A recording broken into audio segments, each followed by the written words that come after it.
Shalom Bapak Ibu Saudara yang kekasih di dalam Tuhan Yesus Kristus, puji Tuhan. Kita bersyukur kepada Tuhan karena pada pagi hari ini Tuhan mempertemukan kita lagi untuk kita bersama merenungkan firman Tuhan. Haleluya. Bapak Ibu Saudara, saya akan membaca firman Tuhan dari Mazmur pasal 27 ayat yang keempat. Firman Tuhan berkata, "Satu hal telah kuminta kepada Tuhan, itulah yang kuingini, diam di rumah Tuhan seumur hidupku, menyaksikan kemurahan Tuhan dan menikmati baiknya." Bapak Ibu Saudara, setiap manusia yang hidup di dunia ini pasti memiliki keinginan.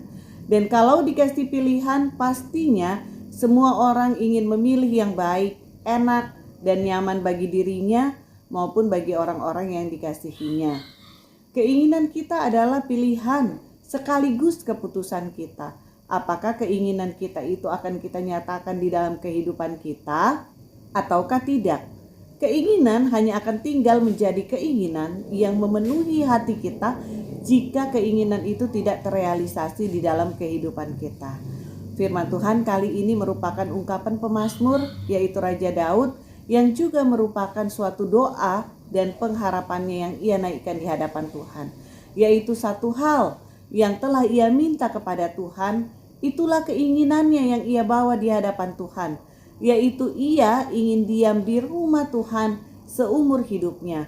Ia ingin menyaksikan kemurahan Tuhan dan menikmati baik Tuhan. Ketika Raja Daud menaikkan keinginannya ini di hadapan Tuhan, situasi yang dia hadapi adalah ia sedang dihimpit oleh musuh. Ia bukan hanya mendoakan suatu kemenangan dan kelepasan dari musuh, tetapi lebih daripada itu, ia rindu untuk terus merasakan hadirat Tuhan di segala situasi dan kondisi hidupnya.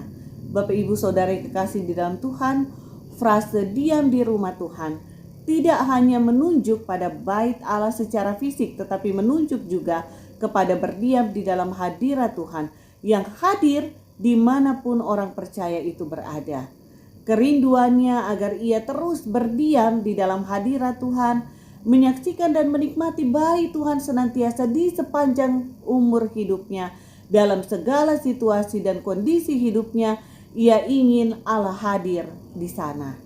Bapak Ibu Saudara yang kekasih di dalam Tuhan Yesus Kristus, bukankah di dalam diri setiap orang percaya yang adalah bait Allah yang hidup, Roh Kudus diam di sana? Karena itu kita bersyukur bahwa hadirat Allah senantiasa hadir di dalam kehidupan kita. Namun pertanyaannya bagi kita adalah apakah kita sungguh-sungguh menyadari bahwa hadirat Allah diam di dalam kita?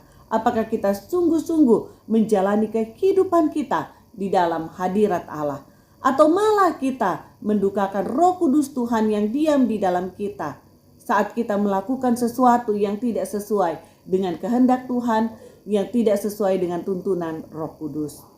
Mari Bapak Ibu Saudara yang kekasih dalam Tuhan, saat ini kita minta Tuhan selidiki hati kita dengan firman-Nya. Mari kita katakan kepada Tuhan, terima kasih Tuhan untuk hadirat Tuhan yang senantiasa hadir di dalam hidupku. Dan mari kita ambil komitmen yang baru di hadapan Tuhan untuk menjalani hidup kita sesuai dengan kehendak Tuhan. Mulai saat ini kita mau hidup di dalam hadirat Tuhan. Apapun yang kita pikirkan, apapun yang kita lakukan, apapun yang kita kerjakan, mari kita libatkan Allah di dalamnya.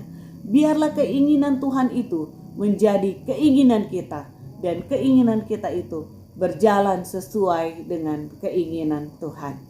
Kiranya firman Tuhan ini boleh menjadi rema, boleh menjadi firman Tuhan yang hidup di dalam kehidupan kita. Tuhan Yesus memberkati kita. Mari kita berdoa. Bapa di dalam surga, kami mengucap syukur Tuhan karena Tuhan hadir di dalam kehidupan kami melalui kuasa Roh Kudus yang melingkupi, yang menguasai kehidupan kami. Tuhan Yesus, kami bersyukur karena Tuhan menyatakan keinginan-Mu kepada kami melalui firman Tuhan, sehingga kami boleh mengerti kehendak Tuhan bagi kami. Dan biarlah Tuhan kami boleh menyelaraskan semua keinginan kami dengan kehendak Tuhan, sehingga keinginan Tuhan menjadi keinginan kami dan keinginan kami menjadi keinginan Tuhan. Tolong kami untuk senantiasa menghormati, menghargai Roh Kudus yang diam di dalam kami, hadirat Tuhan yang melingkupi kami. Dengan kami hidup sesuai dengan rencana dan kehendak-Mu, untuk kami hidup taat, hormat kepadamu Tuhan senantiasa. Terima kasih Tuhan, kami mau berjalan di dalam jalan yang Tuhan kehendaki bagi kami. Tuhan, kami menyerahkan hidup kami sepanjang hari ini dalam tangan pengasihan-Mu. Tuhan memberkati kehidupan kami, Tuhan menyertai langkah kami, Tuhan memberkati segala hal yang kami lakukan. Berkati kesehatan kami, berkati mata pencarian kami, berkati keluarga kami, berkati pelayanan kami, berkati semua Tuhan yang Tuhan percayakan untuk kami lakukan dalam kehidupan kami. Terima kasih Tuhan Yesus, kami serahkan hidup kami dalam tangan Tuhan. Dalam nama Tuhan Yesus kami berdoa. Amin. Selamat menjalani hidup di dalam kasih dan anugerah Tuhan, dan biarlah keinginan Tuhan yang menjadi tujuan hidup kita. Puji Tuhan.